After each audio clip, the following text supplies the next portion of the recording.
우리 대한민국이 사실상 윤석열 정부로 정권이 바뀌지 않았다면 어떻게 될 뻔했습니까? 전과사범 이재명 같은 자가 대한민국의 대통령이 됐더라면 과연 어떻게 되었겠습니까? 현재 지금 국방부와 국정원이 내사를 벌이고 있는 이 충격적인 사건, 핵심이 무엇이겠습니까? 친북 성향의 민주당 보좌관 김정은 참수부대 정보까지 받아갔다라는 이 소식. 남편은 통진당 반미 세력이다라는 소식이 되겠습니다. 정성산TV 좋아요, 구독, 알림은 큰 힘이 되겠습니다. 정말 우리가 윤석열 정권으로 바뀌지 않았다면 또한 문재인 주사파 정권 5년 동안 대한민국에서 어떤 일이 일어났던 걸까요? 군사기밀을 유출한 혐의로 국정원 내사를 받고 있는 더불어민주당 중진위원회 친북 성향 보좌관 A씨가 국방부에서 김정은 참수부대 정보를 받아간 것으로 확인이 됐습니다. A씨가 지난 3년간 국방부에 요구한 군사기밀도 무려 700여 건에 달해 지금 현재 국방부가 전수조사에 들어간 것으로 파악이 됐습니다. 친북 성향의 민주당 보좌관 A씨는 최근 자신을 둘러싼 논란 속에서도 민감한 대북 정보를 다루는 국회 정보위 소속 다른 민주당 의원실에 채용 지원을 한 것으로 알려졌습니다. A씨는 올해 1월 2일 국방부에 김정은 참수부대 장비 현황을 요청했습니다. 1월 5일 친북 성향의 A씨는 이 군수참모처장에게 특수임무여단 주요 장비 현황을 보고받았습니다. 기관 단총 몇 정, 저격용 소총 몇 정, 야시 장비 몇 대, 항공기 작전 차량 몇 대, 특수작전용 무전기 몇 대 등등 병력 규모를 파악할 수 있는 1급 기밀 자료들이었습니다. 사실상 북한의 김정은 참수 부대 자료를 왜 이 A씨가 달라고 했을까요? 뻔하지 않겠습니까? 2017년 북한 미사일 위협에 대응해 유사시 북한 김정은 제거를 목적으로 창설된 김정은 참수 부대의 규모와 장비 현황은 공개된 적이 없는 군사 기밀입니다. 2022년 북한 공작원이 현직 참수부대 소속 장교를 포섭해 2급 군사기밀을 빼내려다 당국에 적발된 적이 있을 정도입니다.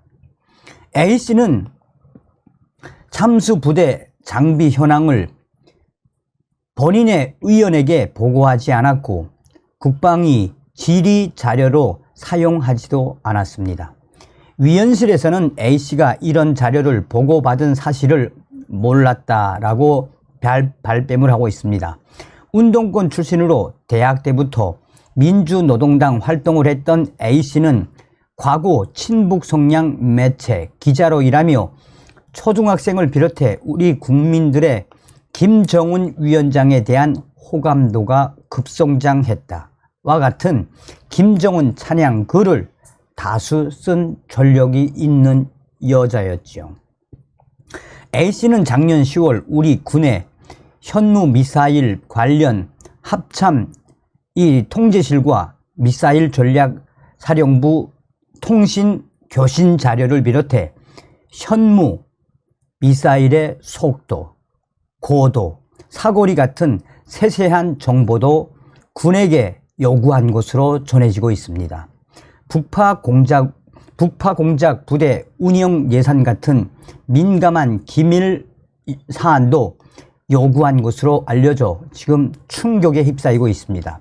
이 때문에 A씨에 대해 민주당 보좌진 사이에서조차 상임위 질의 자료로 쓰지도 않으면서 민감한 군 기밀 자료들을 너무 많이 요구한다는 논란이 불거졌다라고 합니다. A씨의 이러한 기밀 자료 요구 내용은 국회 시스템에 기록돼 있다라고 전하고 있습니다. 문제는 기록에 남지 않은 2급 기밀 취급 인가를 받은 A씨는 대면 구두 보고를 통해서만 자료를 받는 2급 기밀을 수시로 국방부에 요청한 것으로 알려지고 있습니다. 3급 기밀은 보고 시 메모가 가능하지만 2급 비밀부터는 위원들도 보고를 받기 전에 유출 금지 서명을 하고 메모도 불가능한 기밀입니다. 눈으로만 열람이 가능하다는 말이죠.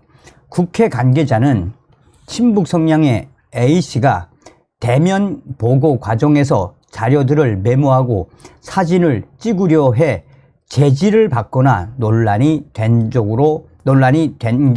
적이 있는 것으로 알고 있다고 전하고 있습니다.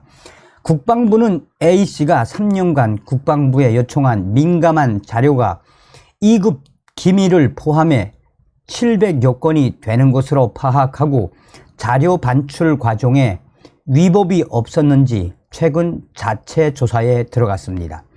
A씨에게 참수 부대 현황을 보고한 군 관계자는 A씨의 전력을 전혀 몰랐다라며 국회 공식 절차를 거쳐 자료 제출을 요구해 왔기 때문에 우리로서는 보고할 수밖에 없었다라고 했습니다. 실제로 2013년 통합진보당 소속 위원 6명이 한미 공동 국지도발 대비 계획 연도별 주한 미군 병력 이동과 같은 군사기밀 63건의 자료 제출을 국방부에 요구하며 논란이 되기도 했습니다. A씨는 국정원 내사 사실이 알려져 지난 3월 소속 위원실에서 해고된 뒤 최근 국회 정보위 소속 다른 민주당 위원실에서 채용 면접을 본 것으로 알려지고 있습니다. 정보위는 국방위보다 더 민감한 국정원의 대북 정보를 다루는 상임이다라고 강조하며 A씨는 채용이 되지 않았지만 지금 현재 그의 남편에 대해서도 소상하게 소식이 전해지고 있습니다. A씨 남편은 통합진보당 출신으로 2018년 주한미군 철수를 공약으로 지방선거에 출마한 반미주의자, 2021년 국가보안법 위반 혐의로 기소되기도 했습니다. 국정원은 A씨가 남편을 통해 군사기밀을 유출했을 가능성에 대해서도 조사하고 있는 것으로 알려지고 있습니다. 대한민국 문재인의 저 5년, 3년 동안 무려 700건에 달하는 우리 같은 눈을 부릅뜨고 내년 총선에서 반드시 저 더불어공산당 침몰시켜야 합니다. 윤석열 대통령께서 강조하신 것처럼 종북주사파 세력 끝까지 우리가 침몰시켜야 합니다. 다음 시간에 뵙겠습니다. 멸공. 정성산TV 좋아요, 구독, 알림은 큰 힘이 됩니다. 후원해주시는 모든 분들께 가열차게 멸공.